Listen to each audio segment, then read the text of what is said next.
नमस्कार, आप देख रहे हैं लाइव इंडिया हर पल। मैं हूं आपके साथ रेखा मिश्रा। पहलवान विनेश फोगाट और बजरंग पुनिया शुक्रवार को आधिकारिक तौर पर कांग्रेस पार्टी में शामिल हो गए। पार्टी में शामिल होने से पहले दोनों कांग्रेस के अध्यक्ष मल्लिकार्जुन खड़गे के घर पहुंचे। इसे शिष्टाचार भेंट भी बताया गया। खड़गे के आवास पर पार्टी महासचिव केसी वेणुगोपाल भी मौजूद रहे। कांग्रेस में शामिल होने के बाद विनेश और बजरंग अब कुश्ती के अखाड़े से राजनीति के अखाड़े में दिखाई देंगे। दोनों खिलाड़ी हरियाणा विधानसभा चुनाव से ठीक पहले कांग्रेस में शामिल हुए हैं, जिसको लेकर कांग्रेस के नेता काफी उत्साहित भी नजर आ रहे हैं।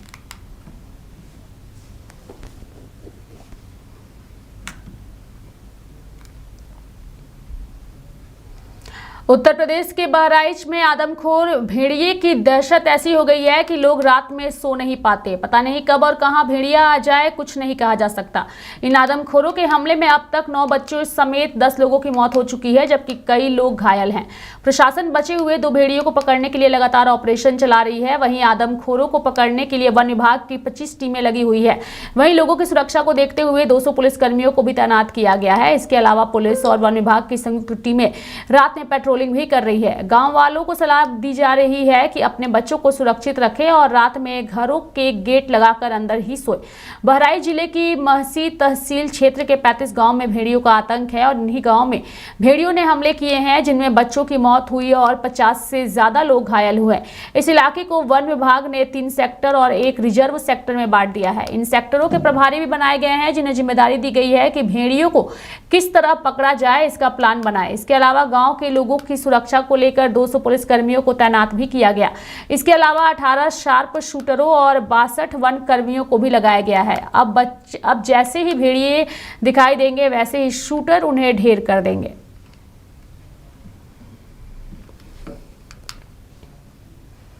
महाराष्ट्र विधानसभा चुनाव को लेकर के सरगर्मी बढ़ चुकी है। ऐसे में कांग्रेस अध्यक्ष नाना पटोले का बयान सामने आया है, जिसमें उन्होंने बताया है कि महाराष्ट्र में मुख्यमंत्री की कुर्सी की नहीं बल्कि जनता के अधिकार की लड़ाई है। बाद में हम डिसाइड करेंगे कांग्रेस ने भी यही बयान शुरुआत में दिया था और अभी भी कांग्रेस का वही बयान है जो शरद पवार जी ने दिया है। और महाविकास आघाड़ी करके ही हम लोग सब लोग सामने जाएंगे। और महाराष्ट्र में आज जरूरत है मुख्यमंत्री की कुर्सी का लड़ाई नहीं है, आज जनता का अधिकार की लड़ाई, यही सबसे बड़ा महत्व का है। जो लोग शिवाजी महाराज के नाम से भी भ्रष्टाचार कर सकते हैं, उनकी प्रतिमा मलिन कर सकते हैं, शव फुले अम्बेडकर विचारधारा को खत्म करना चाहते हैं, ऐसे लोगों से महाराष्ट्र बचाना, यही हमारा सबका धर्म है। और उसी आधार पर वहीं बिहार के मुख्यमंत्री नीतीश कुमार ने जो है वो आरजेडी में जाना और 2 बार उनके साथ मिलकर के सरकार चलाना अपनी सबसे बड़ी भूल बता दी है। आप भी सुनिए। लेकिन एक बार जान लीजिए, स्वास्थ्य में जब हम लोग 2005 में आए थे तो क्या हाल था स्वास्थ्य व्यवस्था, हालत खराब थी। सरकारी अस्पतालों में डॉक्टरों की कमी थी, अस्पतालों में दवा एवं अन्य सुविधाएं भी कमी थी। प्राथमिक स्वास्थ्य केंद्र में तो इलाज के लिए प्रति माह करीब 39 मरीज ही आते थे, यानी एक दिन में 1 या 2, ये कुल मिलाकर के 1 महीने में उतना होते थे, इतना कम था।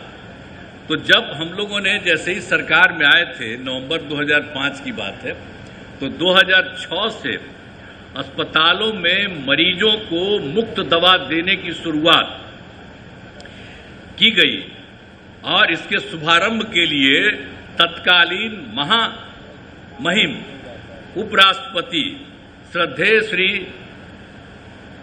भैरव सिंह शेखावत जी पटना आए थे। उन्हीं को हमने अनुरोध किया था, वो आए थे और उसी में उद्घाटन हुआ। तो आप समझ लिए कि मरीजों के मुफ्त दवा का इंतजाम हुआ। तो ये सब काम शुरू कर दिया गया। साथ ही डॉक्टरों की बहाली की गई, अस्पतालों में डॉक्टरों की उपस्थिति सुनिश्चित कराई गई और मुफ्त स्वास्थ्य जांच, एम्बुलेंस की सुविधा की गई। ये सब काम कराया गया। अब सुविधाएं काफी अच्छी हो गई है। अब जिसके कारण आप जानते हैं प्राथमिक स्वास्थ्य केंद्र, अभी जो आपको पहले बता रहे थे, प्राथमिक स्वास्थ्य केंद्र में 1 महीना में 39 मरीज, लेकिन अब इतना काम किया है कि प्राथमिक स्वास्थ्य केंद्र में हर महीने 11,000 से अधिक मरीज पहुंच रहे। तो आप समझ लीजिए, आप पहले वाले क्या करते थे, कुछ करते थे? अभी तक जितना बढ़ाई दें, अब आजकल मीडिया वाले आप लोग हैं, सबका खूब छपवेबे करते हैं। हमसे गलती किया 2 बार, हम कभी उन लोगों को साथ किए और फिर बाद में हटा दिए। अब हम कभी इधर उधर नहीं जाएंगे, हम लोग शुरू से साथ थे। बताइए ना, मेरा रिश्ता था 1995 से, तो बीच में कभी 2 बार इधर उधर हुआ, वो गलती हुई, और अब कभी इधर उधर नहीं होगा। लेकिन अगर देख लीजिए, कभी कोई काम किया था जी लोग, लेकिन झूठे वो सबके पर्चा छपता रहता। हम आजकल देखते हैं बिहार के अखबार में, दिल्ली के अखबार में भी छपा रहता। कोई काम किया है क्या? जो भी काम किया है, हम ही लोग एक साथ थे, हम लोगों ने दोनों ने मिलकर के सारा काम किया है यहां, और उसी के चलते हुआ है। लोग अपना इधर से उधर जो भी लिया, तो आप समझ लीजिए, अब आप जान लीजिए कि जो 6 सरकार मेडिकल कॉलेज का जो अस्पताल था, तो उसके बारे में आपको हम बता दिए कि उसको हम लोगों ने बढ़ा दिया। अब तो बढ़ करके भी 11 हुआ है, लेकिन 15 और। प्रधानमंत्री नरेंद्र मोदी अपने सिंगापुर दौरे से भारत लौट आए हैं। ऐसे में उनके सिंगापुर दौरे को लेकर के केंद्रीय वाणिज्य एवं उद्योग मंत्री पीयूष गोयल का बयान सामने आया। Singapore has been elevated to a much higher level, a strategic partnership. Some very big initiatives were finalized during Prime Minister Modi's visit on new age technologies, the semiconductor mission, on skill development, education. He has also announced the opening of an office in Singapore of Invest India and NITTEC, which will provide a single window facilitation for investors and partners who are coming into India for developing modern technologies and technology-based industries. This office will expand to become an office to serve the ASEAN region going forward. So it's a wonderful new initiative. I thank the Honorable Prime Minister of India, Shri Narendra Modi ji, for giving us the encouragement and support to look outward, so that for the first time now, India's investment promotion will not be only from India, but will have an outreach beyond the borders of India. वहीं JP Nadda अपने 2 दिवसीय बिहार दौरे पर हैं। ऐसे में बिहार पहुंचने पर उन्होंने नवनिर्मित क्षेत्रीय चक्षु संस्थान अस्पताल का उद्घाटन किया और साथ ही अपनी बातों को भी रखा। स्वास्थ्य मंत्री था 2019 में, तो अंतिम शिलान्यास मैंने यहीं इसी ऑप्थेल्मोलॉजी डिपार्टमेंट का यहां 2019 में, जब उस समय मुख्यमंत्री नीतीश कुमार जी हुआ करते थे, तो उनके गौरवमय उपस्थिति में मैंने यहां शिलान्यास किया था। और आज फिर से मंत्री बनने के बाद पहला उद्घाटन भी मैं IGIMS के उसमें कर रहा हूं। यह मुझे सौभाग्य मिला। बढ़ेंगे आगे। प्रधानमंत्री नरेंद्र मोदी ने वीडियो कॉन्फ्रेंसिंग के माध्यम से जल संचय जन भागीदारी योजना का शुभारंभ कार्यक्रम को संबोधित किया और साथ ही अपनी बातों को भी रखा। साथियों, आज का ये कार्यक्रम गुजरात की उस धरती पर प्रारंभ हो रहा है जहां जन जन तक पानी पहुंचाने और पानी बचाने की दिशा में कई सफल प्रयोग हुए हैं। 2-2.5 दशक पहले तक सौराष्ट्र के क्या हालात थे, ये हम सबको याद है।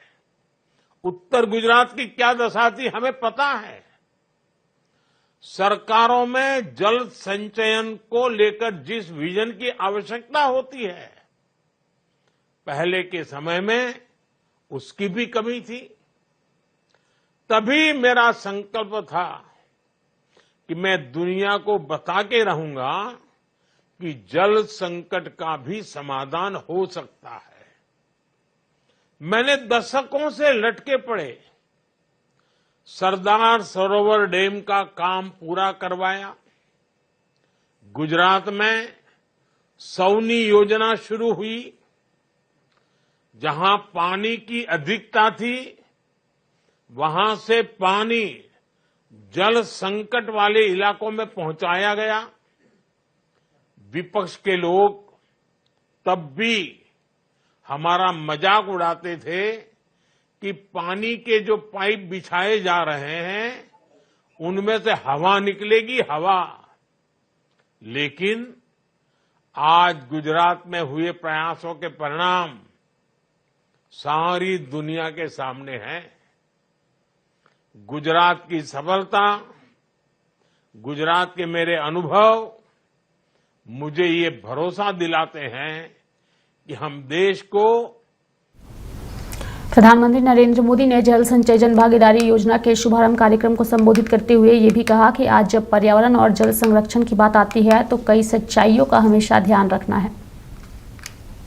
साथियों, आज जब पर्यावरण और जल संरक्षण की बात आती है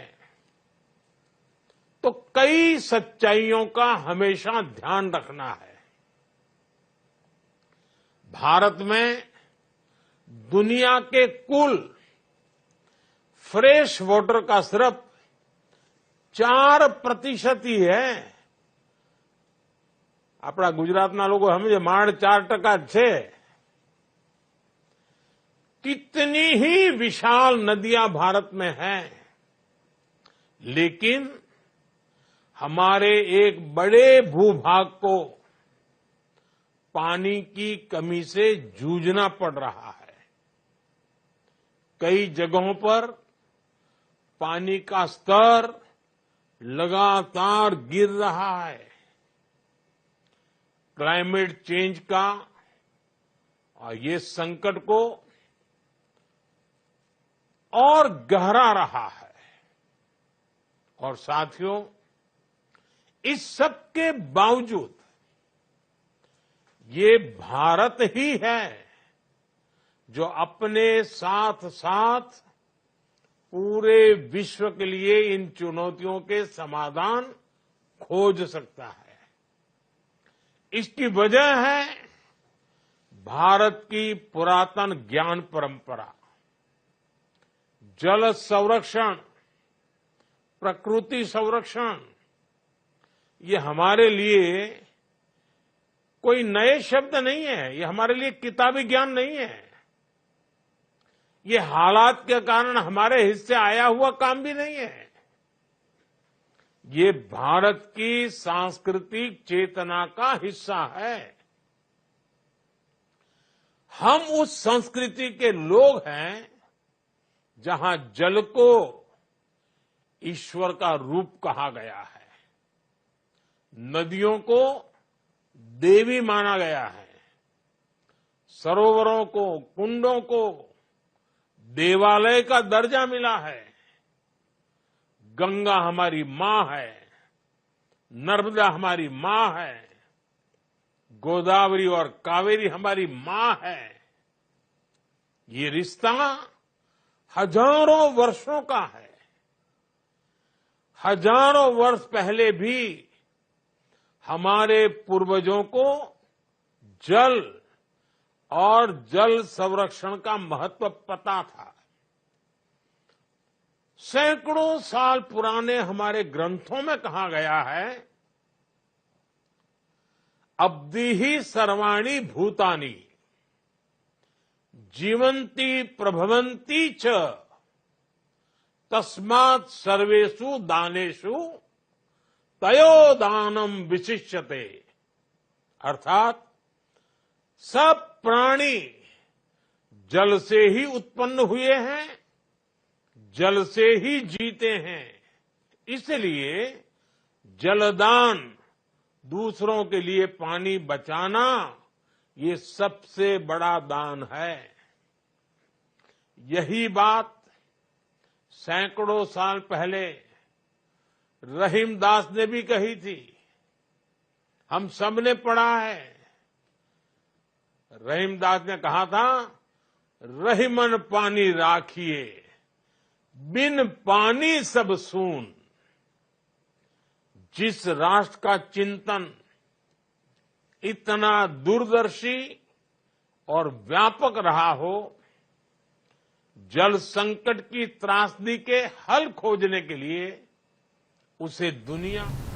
केंद्रीय मंत्री शिवराज सिंह चौहान ने खम्मम में बाढ़ प्रभावित क्षेत्र का हवाई सर्वेक्षण किया। वहीं विजयवाड़ा में उन्होंने जो है, आपको बता दें कि हवाई सर्वेक्षण करते हुए जो है पूरा बाढ़ प्रभावित क्षेत्र का उन्होंने दौरा भी किया। अपने किसान भाइयों के खेतों को देखा है और इस बाढ़ से होने वाले नुकसान की जानकारी ली है। किसान की फसलें पूरी तरह से नष्ट हो गई है। 8-8, 9-9 दिन से धान डूबी है, पेड़ी डूबी हुई है, उसकी जड़ें सड़ गई है और जो पौधा था पूरी तरह से डैमेज हो गया है। 100% लॉस है और केवल पेड़ी नहीं, केला, बनाना, हल्दी, बागवानी की और सब्जियों की सारी फसलें, और एक और फसल है जो बहुत महंगी आती है, लगती है, वो सब की सब पूरी तरह से नष्ट हो गई है। इस इलाके में हॉर्टिकल्चर व्यापक पैमाने पर किसान करते हैं और यहाँ लीज पर लेकर खेती करने वाले किसान भी हैं, जिनकी खुद की जमीन नहीं है, जो लीज पर लेकर खेती करते हैं और लीज पर लेते हैं तो उनको पैसा या फसल का बड़ा हिस्सा देना पड़ता है। उन्हें अपनी लागत भी लगाई और फसल पूरी तरह से नष्ट हो गई है। लेकिन हम किसान से ये कहने आए हैं, प्रधानमंत्री जी के निर्देश पर मुख्यमंत्री जी यहाँ बहुत अच्छे तरीके से पूरी संवेदना से काम कर रहे हैं। किसान भाइयों, नुकसान हुआ है, लेकिन राज्य सरकार बहुत सक्षमता और संवेदनशीलता के साथ मुख्यमंत्री चंद्रबाबू नायडू गारू जी के नेतृत्व में काम कर रही है और केंद्र सरकार उनको भरपूर सहयोग करेगी। अभी एसडीआरएफ के 3,448 करोड़ रुपया, जिसमें केंद्र का हिस्सा भी है, वो यहाँ है, तो तात्कालिक सहायता देने का काम। लेकिन तात्कालिक सहायता के बाद अगली फसल के लिए किसान को कैसे खाद बीज मिले, उसके बारे में सरकार सोचेगी। जो हमारे टैलेंट किसान हैं, उनकी जो समस्या है उसका समाधान करने का भी हम लोग प्रयास करेंगे। पुरानी सरकार ने जो यहाँ पे थी जगन जी की, उसने केंद्र सरकार की कई योजनाएं लागू नहीं की। जैसे फसल बीमा योजना का प्रीमियम जमा नहीं किया तो फसल बीमा योजना का, प्रधानमंत्री फसल बीमा योजना का लाभ नहीं मिलता। अब हम इसका भी रास्ता निकालेंगे। राज्य सरकार तैयार है प्रीमियम जमा करने के लिए। तो एक, प्रारंभिक रूप से किसान को सहायता करना, दूसरा फसल बीमा योजना का फायदा मिले इसका इंतजाम करना, तीसरे लीज पर जो जमीन लेकर खेती करते हैं उनकी व्यवस्था करने के बारे में सोचना, और चौथा, अगली फसल किसान कैसे ले पाए, उसके लिए खाद बीज इत्यादि का इंतजाम हो पाए। ये मुद्दे हमारे सामने हैं और जिसका समाधान आदरणीय चंद्रबाबू नायडू जी के नेतृत्व में हम निकालेंगे और केंद्र सरकार भरपूर हर संभव सहयोग करेगी। लेकिन पुरानी सरकार की गलतियों के परिणाम है कई, जैसे बड़मेरू ब्रीच है, वो इसलिए हुआ कि इलीगल माइनिंग कई जगह होती थी, उसके कारण कमजोर होकर टूट गया। तो ऐसी चीजों को भी हमको ध्यान से देखना पड़ेगा और आगे लॉन्ग टर्म प्लानिंग भी ऐसी बाढ़ की स्थिति से निपटने के लिए बनानी होगी, राज्य सरकार के साथ केंद्र सरकार। उत्तर प्रदेश के मुख्यमंत्री योगी आदित्यनाथ जटायु संरक्षण और प्रजनन केंद्र के उद्घाटन समारोह में पहुंचे, जहां पर उन्होंने समारोह को संबोधित करते हुए अपनी बातों को रखा। बहनों और भाइयों, आज उत्तर प्रदेश तेजी के साथ आगे बढ़ रहा है।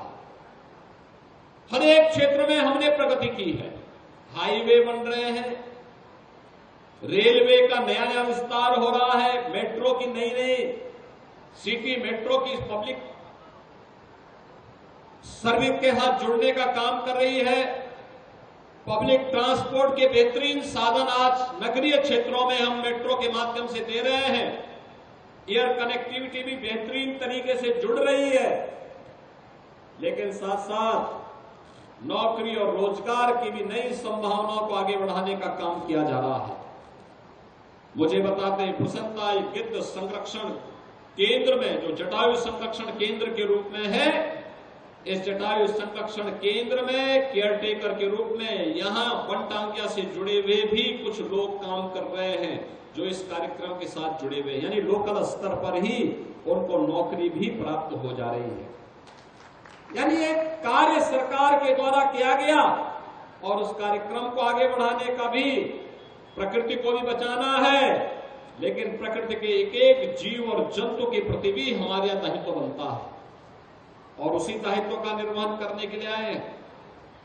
यूपी पहला राज्य है देश का और दुनिया का पहला राज्य होगा जिसने 7 वर्ष में 200 करोड़ से अधिक वृक्षारोपण के बड़े लक्ष्य को आगे बढ़ाया है।